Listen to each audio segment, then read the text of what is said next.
Recorded Books presents The Cat I Never Named, a true story of love, war, and survival by Amra Sabic-El-Rayess with Laura L. Sullivan. Narrated by Leila Buck. 1992. Chapter 1. Math, puzzles, logic, ciphers. My brain is still whirling from the battery of tests as I ride the train from Belgrade, Serbia, back home to Bihac, Bosnia. The tracks push westward, the setting sun gilding the hillsides. Families, mothers, children patter and laugh, scold and squeal, in a comfortable cacophony that lets me almost doze off. I'm sleepy from a long day of tests, and I'll be lucky to get home by 1 a.m. A few stops later, the families get off, soldiers get on, and I realize with a sinking feeling that I'll be lucky to get home at all. I lower my eyes at once as men stomp down the aisles. I don't have to look to know they are Chetniks, the most vehement Serbian nationalists.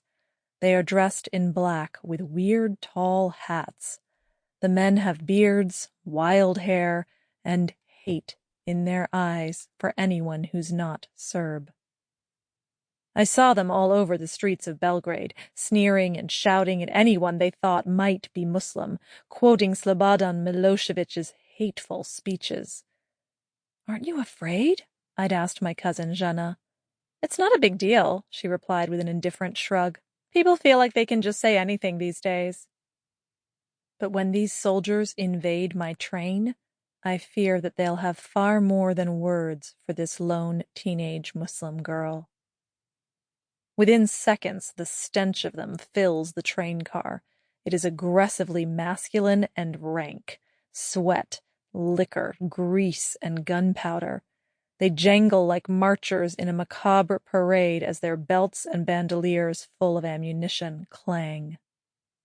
"Did you hear the way he begged for his life?" one barks. "The Croatians, they are not real men," their commander says. "But they're women," the first one leers. "Black-eyed angels." "Nothing to compare with Balije women, though," a soldier says. Balije is an insulting word for Muslims. "I've heard they're like rabbits, eager and soft." The commander cuffs him on the head, and he reels drunkenly. "You don't fall in love with them, you idiot. You put Serb seed in their bellies." He grabs the soldier by the collar. "You wipe them out, generation by generation. You dilute their unclean blood. You honor them with half-Serb babies, and one day they will be gone from this earth, and only Serbs will remain." Another Chetnik chuckles menacingly. "I don't think they realize they're being honored. One I had screamed so loud."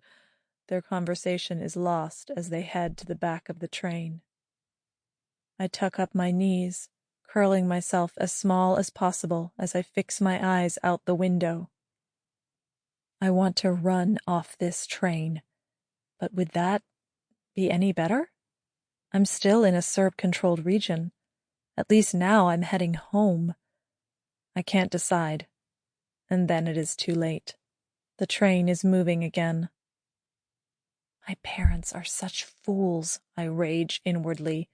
Anger feels better than the stark terror that is my only alternative. But I can't keep it up.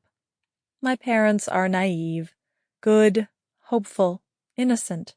They fervently believe that humankind is fundamentally good.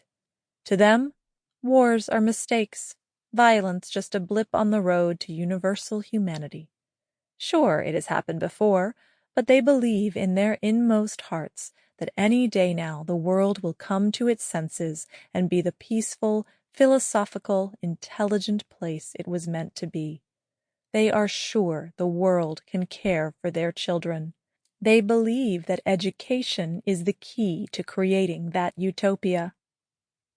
To that end, I recently took a bunch of tests in my hometown. Math, logic, word puzzles, general knowledge. The results surprised Sample complete. Ready to continue?